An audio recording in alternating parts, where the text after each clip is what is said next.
باہر میں جناب پرنسپل صاحب اور سارا کام میری پیارے ساتھیوں السلام علیکم. میرا آج کا موضوع ہے شاعر مشرق کا نام اقبال. ملک و قوم میں بڑے بڑے رہنماؤں کا ذکر ملتا ہے جنہوں نے ملک و قوم کے لیے بے شمار خدمات انجام دیے. کچھ رہنما مذہبی ہوتے ہیں اور کچھ روحانی. کچھ کو موت ہمیشہ کے لیے سلا دیتی ہے مگر کچھ مرنے کے بعد ہمیشہ زندہ رہتے ہیں جن میں ہمارے شاعر مشرق کا نام اقبال بھی شامل ہیں. اقبال وہ عظیم ہستی ہیں جن کی شاعری آج بھی دعوت فکر دیتی ہے. اقبال نے کیا خوب کہا, عمل سے جن کی بنتی ہے جنت بھی جہنم بھی. عمل سے جن کی بنتی ہے جنت بھی جہنم بھی.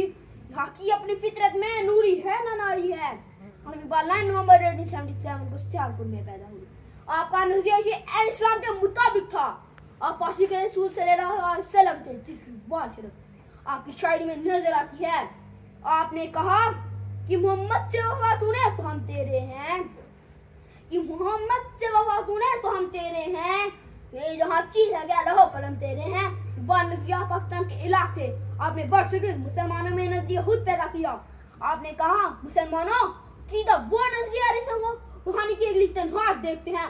آپ نے کہا اس قوم کو شمشیر کی حاجت نہیں رہتی, اس قوم کو شمشیر کی حاجت نہیں رہتی اور جس کے جوانوں کی بری صورت فراز. علامہ اقبال نے بچوں بوڑھا جوانوں ہر کسی پر اشارہ رکھے. ماں کا ہوا بچوں کی دعا بہترین مشہور نظمیں ہیں. بچوں کی دعا آج بھی اسکول کی اسمبلی میں پڑھی جاتی ہے. علامہ اقبال 1938 میں وفات پائی. آپ کا مزار بادشاہی مسجد کے پہلو میں ہے. ہزاروں سال نرگس اپنی بے نوری پہ روتی ہے, ہزاروں سال نرگس اپنی بے نوری پہ روتی ہے. کوئی مشکل سے ہوتا ہے جن میں دیدہ اور پیدا.